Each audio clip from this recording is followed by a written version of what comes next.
Sa wakas, natimusan ko na nga din ang isa sa pinakamasarap na sisigan na aking natikman din sa amin sa Batangas. Dinayo ko pa nga ari sadya dahil nasa ibang bansa pa lang ako nilulook forward ko ng matikman ng sisigan na ari.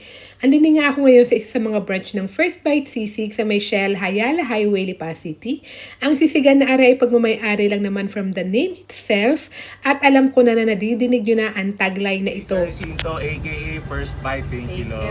O diga, sino baga namang hindi nakakakilala kay Jayza Recinto, isa sa mga kilalang food vlogger sa bansa. At ito na nga ang moment, super excited ako matikman ang kanilang iba't ibang sisig rice meal. Simulan ko muna din sa pork sisig rice meal, kaya tara mga ka-friendly, Dalawa kain kakainin na natin. na. Sisig. Ito yung sisig ni First Bite. Chicken sisig. Ayun o, crispy din siya. Tapos ito yun. Excited na ako. Ito yung kanyang pork. Eh mga ka-friendly, kain tayo. Sarap ng sisig, ano. Alam mo na gusto ko sa kanila, yung pag pinapanood ko, yung sauce nila pag inilalagay doon sa ibabaw ng sisig.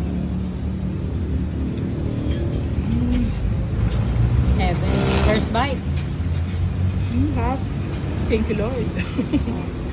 Hindi, tsaka ano, nostalgic niya kasi naaalala ko yung kabataan ko dito. Hindi ko alam kung bakit. Naalala ko yung lasa ng, alam mo yung kumakain tayo sa labas? Sarap. Sarap nga in fairness, hindi mo nabili.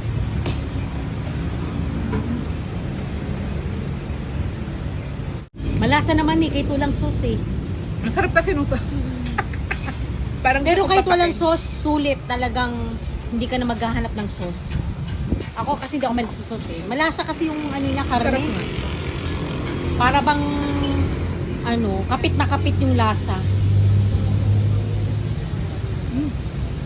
Saka ano, hindi siya durog eh. Buong buo yung mga meat eh.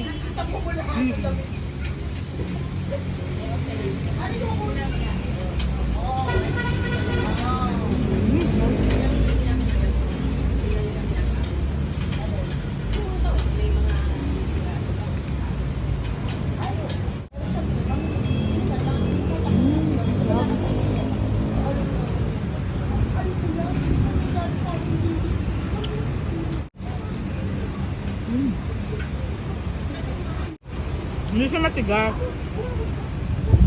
Yung maganda sa kanya, hindi siya matigas. Hindi ko matatanggalan ng pustiso. Sarap.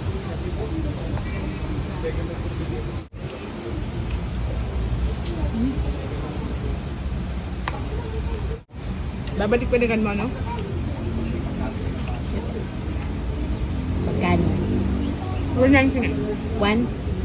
119. Ah, pwede na? Pwede na.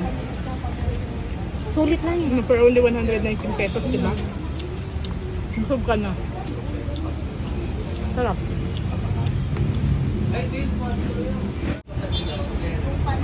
Ang galing.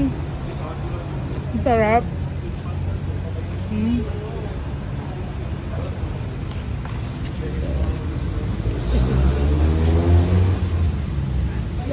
Ayun, gutom na gutom ka tapos ganito yung makakain mo. Ay!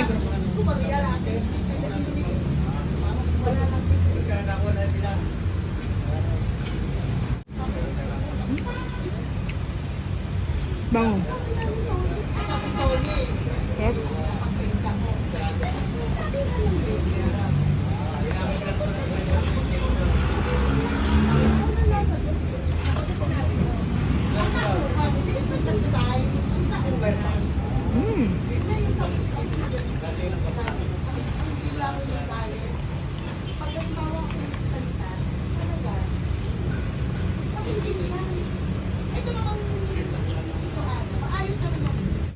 Yan, last bite. Thank you, Lord. Yan, bundat na naman ang anak ng inay. Ang sarap. Simot sa aid. Sarap. Tignan ko yung chicken titik. Naman. Yung sisig nila super crispy at ang sarap ng sauce niya. Hindi ko alam kung bakit pero sa bawat kagat, naalala ko yung mga budget meal foods na nakakain ko nung high school. Lakas maka-throwback. Ang sarap kasi ng special sauce nila. Promise walang eme. Itong sisigan na ito, hindi ka talaga mauumay. Kaya nga ito, kinulang pa ako sa kanin. Kaya titimusan ko na din pati ang kanilang chicken sisig with rice. Mhm. Crispy. Mhm. Crispy din? Mhm. Ang sarap. Sulit. Sarap dito. Ang fairness. 119 din yun. Mhm. 119. Tama Fried pala. rice meal ang ano. Tama. Tama, tama. Yung fried rice meal yung mas mura. Tama pala sinabi ko. Kala ko mali. Pwede na. Ikaw, ikurot mo nga ako ng laman. Nagutom. Ito yung videographer. Man mo, ang sarap. Ang sarap. Marami ako natikmang sisig, pero alam mo, ramdam mo yung parang may laman talaga. Hindi siya basta ano lang, balat. Yung iba kasi balat. Yun lang Pero mga masarap. ka-friendly, bundat na naman ang anak ng inay. Kaya kung trip nyo ang mga garining food trip, ika nga ni Jay Sorrento, tikme kung napapaibig.